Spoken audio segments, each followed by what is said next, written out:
Hello VC, hello everyone, I hope everybody's doing alright and keeping safe and keeping well out there. Yes, it's been a while since I've done a video, I know, it's it's one of those things. This video was recorded a while back, around June I think, early June I think, yeah. So originally this video originated from a video I had to do for a course, a very bloody long video, and I thought it was good enough to upload onto YouTube. So yes. Here, and of course it's on Pet Shop Boys. It's going to be explaining my history of Pet Shop Boys better than how I did it in my original My History with Music video all those few years ago. And I'll also be discussing the Dreamworld tour, which I was very lucky to see twice.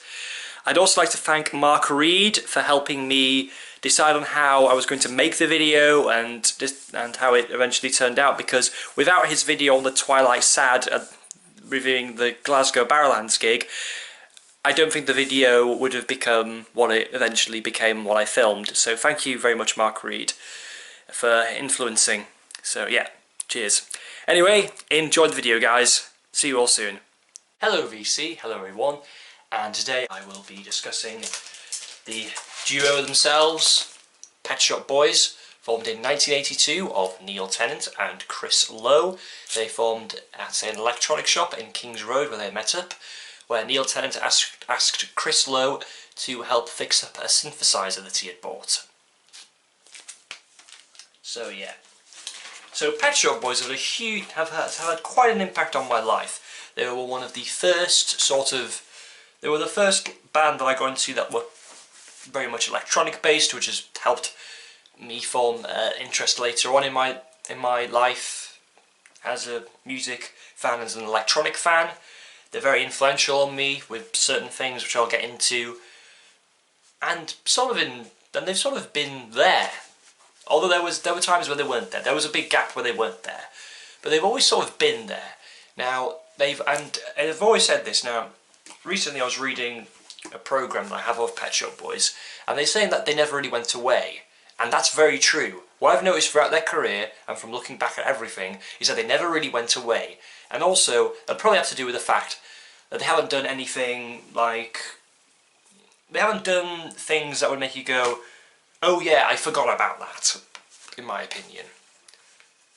Yeah, to be honest. They've always sort of stood out from the other pop groups. They've stood out, in my opinion, from Erasure, from...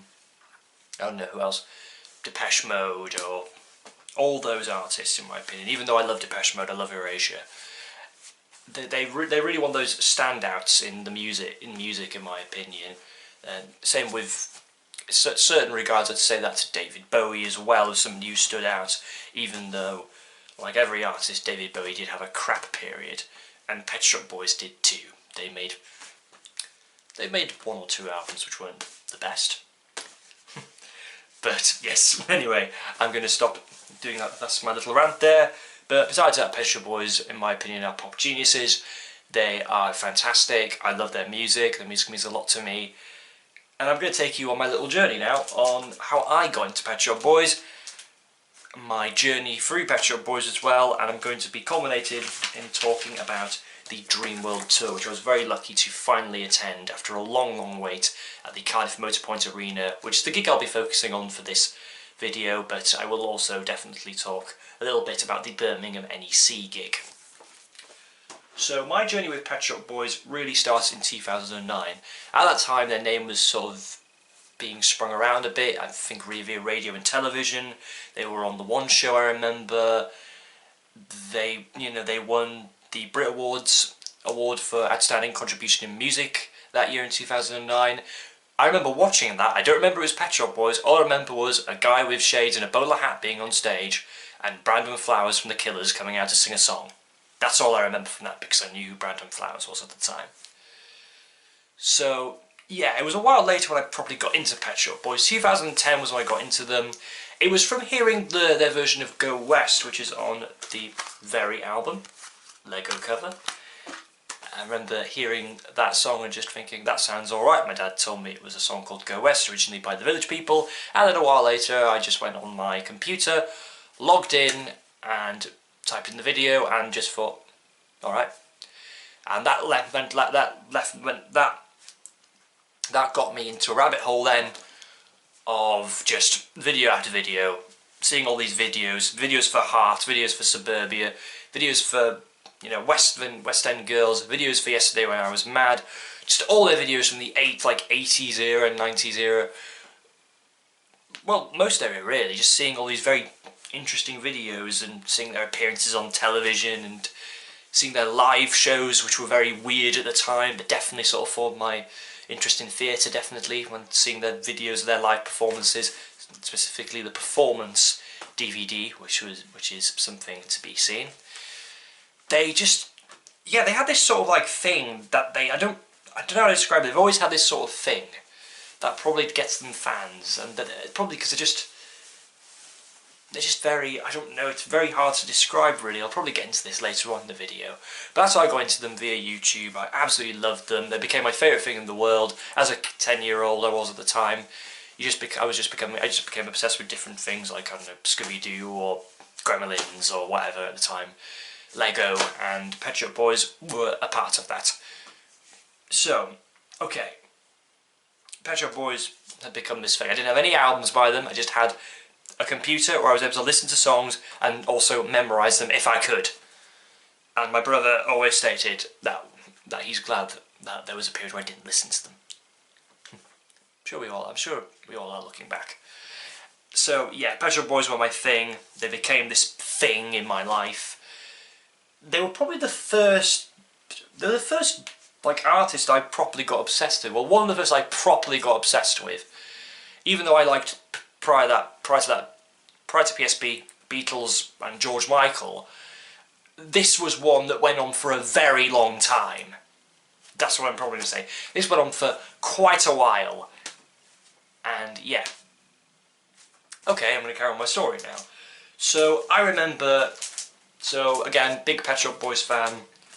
I remember, so that summer it was, when I probably got into them, I remember hearing on the day, so I remember this day very alright, I remember the evening anyway, where it was Glastonbury Festival 2010. So I remember about 20 minutes, it was like 20 minutes before before this show was starting, but I found out that Pet Shop Boys that night were playing Glastonbury on the guide, and I remember absolutely just thinking, wow, I've got to watch this. Thankfully, everyone's outside. I've got the living room to myself, and I'm able to see my favourite band, duo, whatever I thought they were at the time, see them live, and it was amazing. It was one of those experiences I just remember just absolutely loving it. I'm sure I wasn't paying much attention to it because I was probably jumping around watching it, but I loved it. I loved it. It opened my eyes more to their discography, to more of their later stuff as well. So it was just one of those moments that I just absolutely was so happy that they were playing live. And yeah, I always remember that. That's a good memory I have. So what was the first Pet Shop Boys CD I owned then? That was Ultimate. I had it in late November 2010. I heard about it from when they did a performance on the Graham Norton show, because they were promoting it. So I remember getting that, and that was my first Pet Shop Boys CD, and hearing all those great songs I loved, and hearing other songs as well, which I really enjoyed. Just an absolute treat to hear them all again. It was just this, yeah, just great to actually own a Pet Shop Boys CD, hearing all those songs I loved. Yeah, and just memorising them all, being able to memorise them all, and for like school talent shows or whatever, because I did play a few songs, I did sing a few songs in talent shows throughout the year. I sang West End Girls in in primary school. I sang a few songs of Actually in primary school. So yeah, there you go. So, you know, yeah, and I mean, I was sort of drawn to them, I would say, as well, definitely, by the way they looked. I mean, looking at them in the 80s especially, I mean, it was the thing that made me get a bowler hat at the age of 10, I will say that as well. And then around just a while later, I remember getting this in 2010. This was Pet Shop Boys Disco. This was a CD that I remember getting from primary school at the time. Well, they didn't give it to me, but I used to play it in like the times where I didn't have much work to do. I just used to put this on and listen to it with the headphones on. A bit irritated by this at the time due to long instrumentals, but of course as you get older, instrumentals become cooler. So yeah, and you have a better attention span. So yeah, this thing I love more now than I did then, definitely. So yeah. And then around that time as well, I had Disco 4 on CD. I got that as a Christmas present from one of my aunties. And then finally, after this, I discovered a shop called Cobb Records. It had been there for quite a while apparently, for quite a few decades. But I discovered it around late 2010. And I remember like seeing their Pet Shop Boys CDs and being able to like sort of identify, okay, they're the covers, they're the albums I need. And it led me to purchase this in January of 2011. Not this version, but it was this album. This is actually, it was the further listening version, the double disc version, which contained the great album that it is. Also, it contained a second disc of incredible B-sides and incredible remixes. And yeah, this CD really opened my eyes to what Pet Shop Boys could really do. It just really opened my eyes to more of their career and more of what they could do with sounds and everything. It was just this, yeah. It's really hard to describe, and I will, yeah, maybe someday I will do a separate video where I talk about it actually. But yeah, this is a fantastic album. Absolutely fantastic album. Yeah, not a bad song on here. Incredible. Incredible. I also had this around the time as well. This is the 25 Years of Hits. I was given to this by a friend. And then for my birthday that year, my 11th birthday, I got a copy of this pop art CD from my nan. And I also had a CD of Pandemonium recorded from the O2 in 2009 from the Pandemonium tour. So that was given to me by one of my aunties, and I remember having that, and I used to watch that so many times. I used to play the CD all the time. I remember building a Lego Pet Shop Boys like stage and mini little figures as well, and I used to play CDs in the background and literally just pretend that Pet Shop Boys, that Lego Pet Shop Boys were there and singing, moving them around and whatever. Yeah, that's what I used to do. So yeah, so we're on 2011 now. Yes, I also heard that year, I remember getting this album right here. Where is it? Release. I remember getting this from late 2011 in Cobb Records. My Pet Shop Boys love was still high at this point and still loved them to bits, so I remember picking this up. Yeah, a very important album this, because it just opened me up to another side of Pet Shop Boys, that they weren't just doing all the synthy stuff. They could do more guitar-driven songs with like, and with like, you know, like fully instrumentated songs, you know. Yeah. Incredible. And then I also picked up, a while later, this would have been in 2012 I believe, yes, from Poundland, the CD version. Same with Release, that was a CD version I bought, not the vinyl. I just don't have these anymore, unfortunately, on CD, so yeah. Picked up Release, introspective as well. And yeah, so my Pet Shop Boys collection was a very little collection, but it was my collection. I cherished it a lot. I loved that it had so many little bits in it. It meant a lot to me, this little collection of CDs that I had. And yeah, I used to play them so many times. So yeah, around 2012 now was when, was it 2012 or was it 2013? I'm going to say around 2012, 2013 was when I really drifted away from Pet Shop Boys for a while. I still liked their music, but I knew I was drifting away from other things that had become of interest, which were films. Films had become a big interest of mine. I wanted to explore films properly. Horror films in general as well were a huge interest of mine at the age of 12. So I always see that when I performed the B-side of New Life at Friars talent show, I see that as like the end, sort of like signalling that sort of like goodbye period, that little sort of like drift away period where Pet Shop Boys weren't going to be a dominant thing in my life and that things were going to change. And that does happen to people at that age, of course, with different interests and different things and all that. So yeah, it was sort of understandable as I sort of went into this other world, and I do look back now and think, yeah, I didn't really listen to them that much during following all that. I mean, you know, age of 13 and 14 and that. Maybe occasionally tuned into them to remind myself they were good, but yeah, besides that, didn't really. I mean, I had a lot of memories of Pet Shop Boys, so yeah, for a while they were gone. Interesting, isn't it? At that point I got into different music. I got into Queen. This was where my resurgence in music happened at 14. got into Queen, later on got into progressive rock, got into Pink Floyd, Genesis, King Crimson, all that stuff. I then got into, at the age of 16, I got into the Indian alternative scenes, so R.E.M., The Smiths, New Order, heavily into the Factory and Manchester scenes of the late 70s and to the early 90s. That led me to electronic, formed by Johnny Marr and Bernd Sumner, leading me to a song called Getting Away With It, featuring Neil Tennant and Chris Lowe, and led me to a track called Disappointed, which featured Neil Tennant on full lead vocals. And that's when I got back into them, and that was 2017. And it was this album, it was at my local record shop where I stumbled upon a copy of this, and thought, I'm buying that. This is Behaviour. This is my all-time favourite Pet Shop Boys album. Not a bad song on this album, it's an incredible record and my all-time favourite. So this is the album, this was really the gate to get back into them. And from then on, I loved them again. I'd fallen back in love with them. I will say, however, during that first year of becoming a fan again, I won't deny, even though I loved them again, I still felt this sort of weirdness. As when I was younger, I had a more, like a full-out love for them. As I was a bit older, I was a bit like, and I was at this point a bit of a moody 17-year-old, especially going into later that year, where Pet Shop Boys was something that I was sort of holding on to a bit with all my other interests. And it was so weird that something from the past was coming back to sort of give me a sort of sign. I don't know why it felt that way a bit. Pet Shop Boys was going to say, lead me away again throughout world, along with other music artists that would come along like Bowie and U2. So, yeah, interesting, isn't it?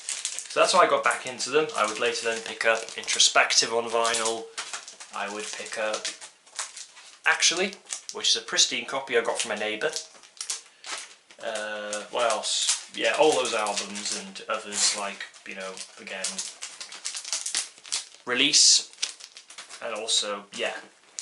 If you're wondering what happened to my CD collection, I gave them all away in 2015. There you go. Unfortunately, that's what I did. We all do stupid things in life, and that was my stupid thing. And I regret it deeply. I just need to pick them up again, really. That's all. The ones that I need again. So, yeah, that is it, really. I mean, for that chapter, really. Now going to the following chapter where Pet Shop Boys really started to become something special again for me. So around 2017, 2018, 2019, they were my thing. And I really wanted to see them live. Throughout those years of becoming a fan again, I really wanted to see them live. I was literally like a hawk looking for those tour dates, looking to see if they were playing near me. They sadly weren't. Throughout, they were playing dates at Royal Opera House, they were playing dates in London. I was, still in education, still quite young, so I couldn't really go off and do these things, as I barely had any experience in doing, travelling and all that. So that was the problem. So then, this album came out, Hotspot. So this era was the era where things were really like, yes, it's one of those moments where you have an era of a band doing something and you're absolutely happy with it. You're happy that you're a certain age, that I was the age of 19 at the time, when they were going into the Hotspot era, and then they announced the Dreamworld tour. I remember when this was announced, it was a period of me where I was going out of education and into the world.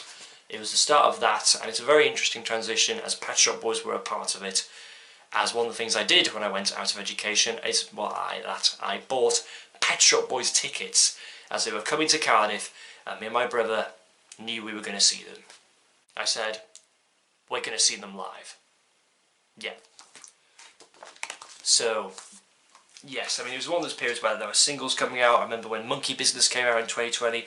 I absolutely loved that song from Hotspot, the album. And that didn't happen, unfortunately, in 2020. Of course, as we all know, the COVID-19 pandemic, unfortunately, came about and halted everything for a while. It was a very hard time for everyone. I won't deny that. It was hard for me as well. I'll just say it was, yeah, definitely. But I will say then, however, Pet Shop Boys, although I always stated they meant a lot to me, this is when they sort of entered another way of meaning a lot to me. So, you know, I'm going to say now a bit about certain songs. So certain songs like Being Boring from Behaviour, for example, which talks about the past and talks about life and talks about experiences and that. A song that I always listen to from around 18 to now and think, you know, although I haven't had many experiences in life, I'm glad I'm having them definitely in the recent years, especially during this, like during the world now. So that's a song that means a lot to me. And another song would be a track on this album right here. So throughout the pandemic, of course, when we were going out of the pandemic, there's a track on Introspective, the Sterling Void cover, It's Alright. The lyric in that, which is, the year 3000 may still come to pass, but the music shall last. I can hear it on a timeless wavelength. Never disobey me, forgiving as strength. Yeah, that lyric, I mean, you know, it's going to be alright. Of course, you know, I mean, it's just that thing of like, out of all the madness, in the end, everything's going to be alright. So that was just, yeah, that lyric was giving me hope, and especially throughout when we were coming out of the lockdowns and that, it was just that lyric. And PSB meant a lot to me, meant more to me then, with the fact that we were going to get to see them live eventually. It was going to happen. It didn't happen in 2021, but of course it did happen, finally, in 2022. So I'm now going to talk about that tour. So, the Dreamworld tour, which started in, when did it start now? It started on May, finally commenced on May 10th, 2022 in Milan, Italy, and it will be finishing on the European dates in Spain, July 16th, and they'll be carrying on, the setlist will probably be carrying on into the Unity Tour in the US with New Order from September 17th, 2022 in Toronto, Canada, to the 16th of October at the Rogers Arena in Vancouver, Canada. Here is the t-shirt that I got from the tour, and yeah, there's all the dates there. Very handy for remembering what the dates are there. So yeah, finally I got to experience this tour on the 24th of May 2022. Here is my ticket. I remember saying to the box office person, thank you very much, I've waited a long time for this. I remember saying that when I got my ticket. I remember going into the Motor Point, which is a nice compact arena, and I went in and literally just thought, I'm actually here. This was very weird. It was very like, wow. I'm just looking at my surroundings thinking, look at all those people here. So I have arrived at the Cardiff Motor Point Arena, and literally, you know, go in, buy me programme, you know, got me ticket and that, so yeah, very happy. And of course here is the programme, again, don't know why I'm showing it, but yeah, the set list was, show started off with, you know, of course there's some really cool electronic tunes playing before the show started, so that was very cool. The show starts, a bit of synths come in, like an instrumental sort of like organ synth sound comes in for, it's like sort of like the start of It's a Sin, it sounds like, I believe it is. I believe that's what it was when it started. You know, into Suburbia.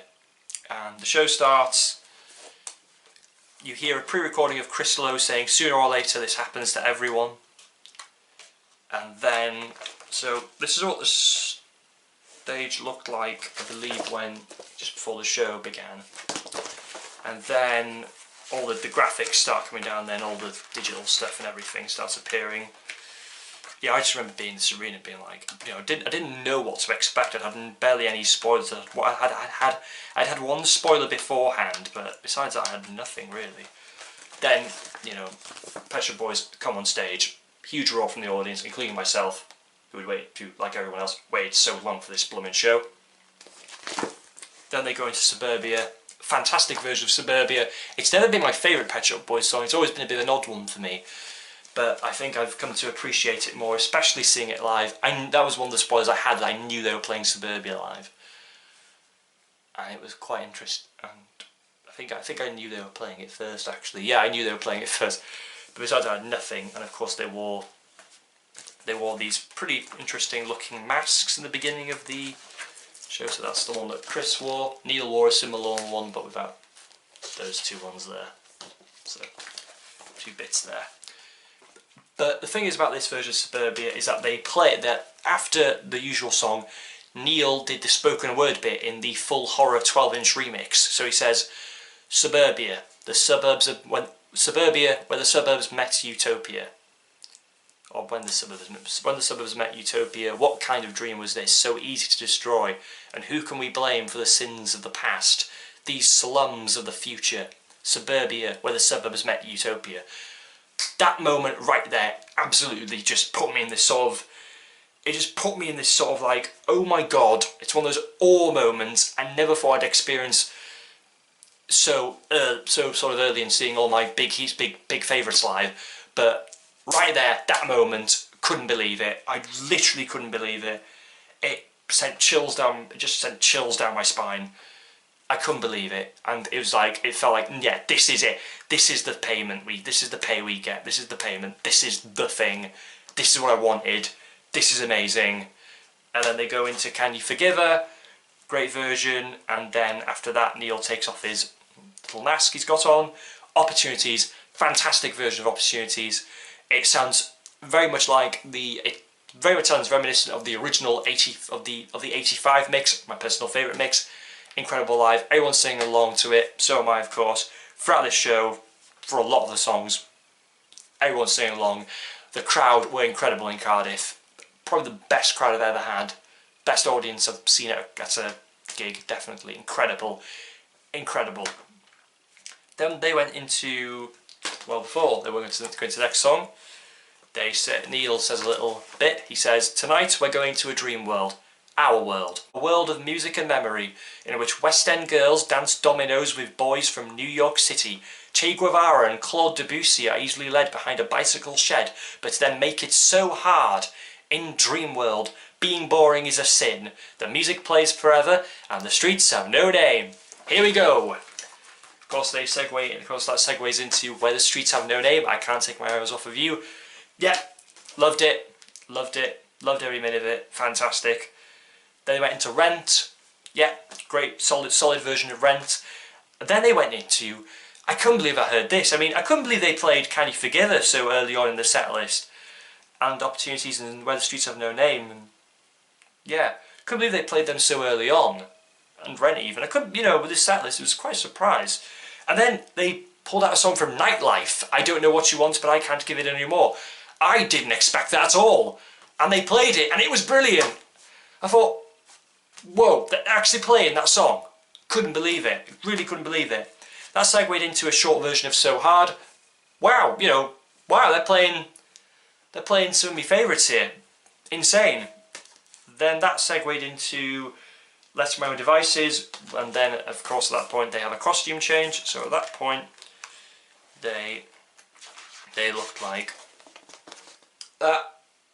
I really like Neil's costume for that segment. So yeah, that was really cool. But also at this point, because the stage goes down before Devices starts, and there's these construction things, imagery of construction going on, and then the stage lifts up, and then it's revealed that there are backing musicians by them, and those musicians are, if I can find them in this program, so the backing musicians, so we had vocalist and keyboardist Claire Uchima, we had Simon Teller on, I believe guitar and percussion, was it? Oh, no, guitar and keyboards. Sorry, guitar and keyboards. Yeah. Then we had Africa Green on percussion and keyboards, I think, or vocals. So yeah, this was a few weeks ago, just saying. So yeah, they were really good. Really good that Pet Shop Boys were adding guitar back into the mix. It's been a long time since, I believe the last time they did that was in the 2002 tour. And prior to that, good old JJ Bell. So yeah, on the performance tour, I believe that was. But yeah, they haven't had guitars in their music for a while, so it was great to hear some guitars in the music. So they went to Left to My Own Devices, incredible version of Devices, one of my all-time favourite Pet Shop Boys songs, loved it. Then they went into Se La Vida A, single bilingual, which led into Se La Vida A, so a little bit of a bilingual, little bilingual medley, small medley if you can call it that.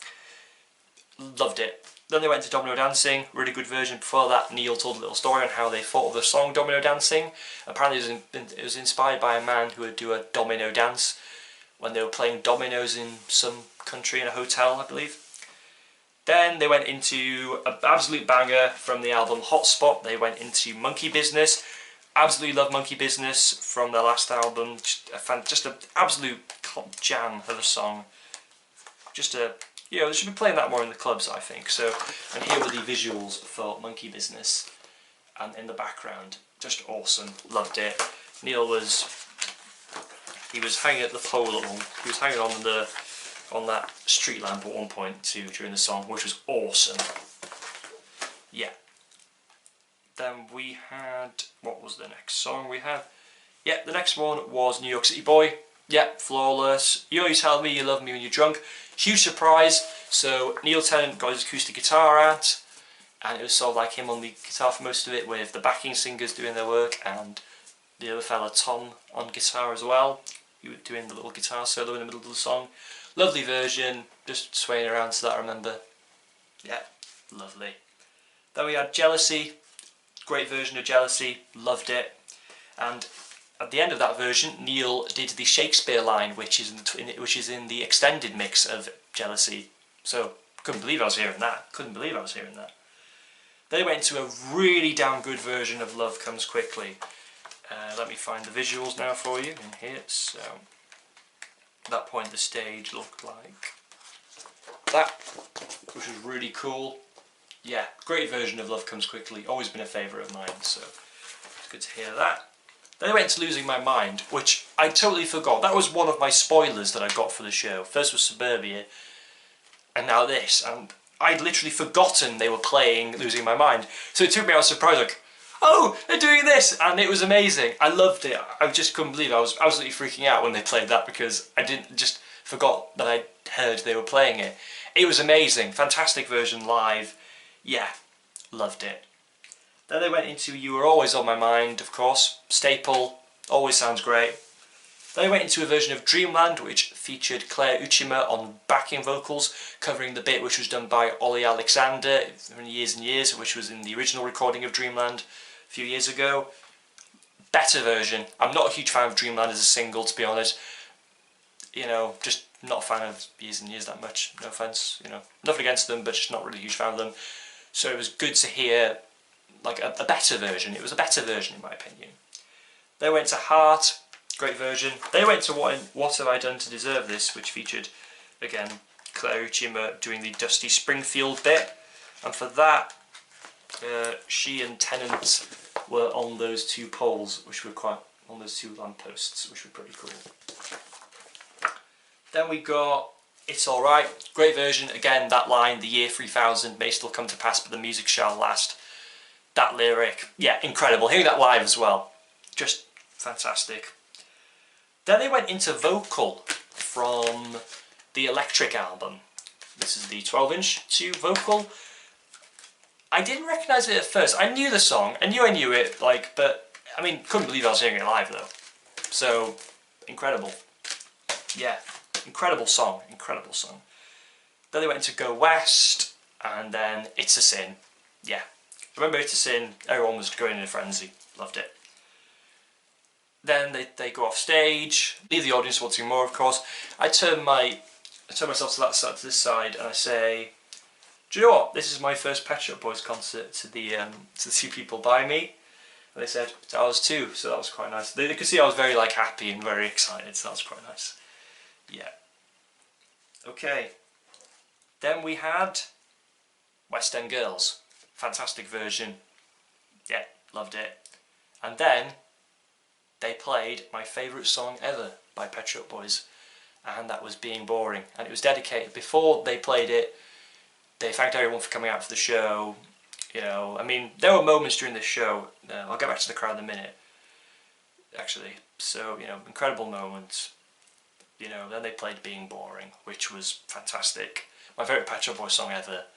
and I'm hearing it live at my first ever Pet Shop Boys concert. Yeah, could not believe it. Fantastic.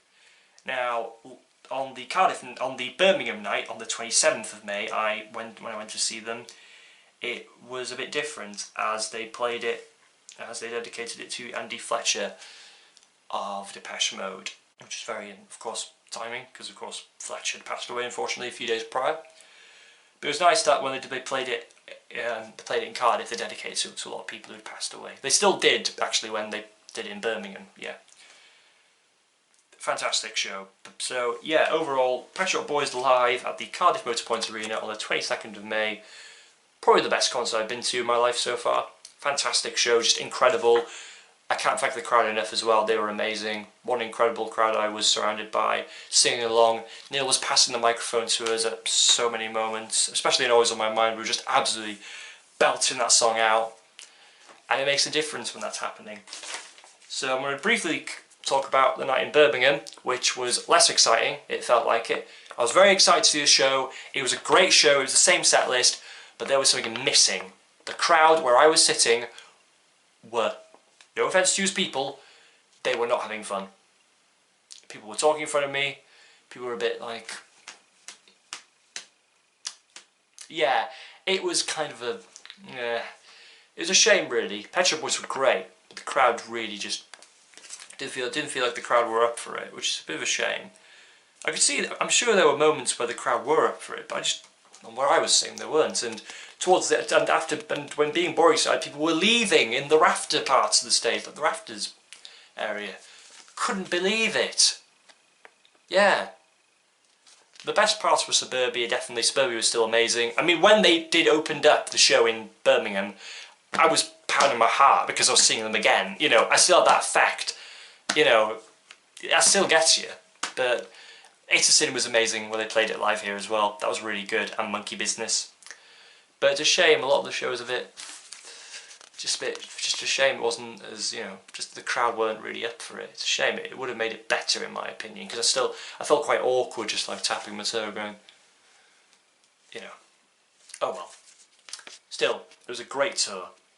So that ends that. Thank you VC, thank you all for watching, and bye bye for now.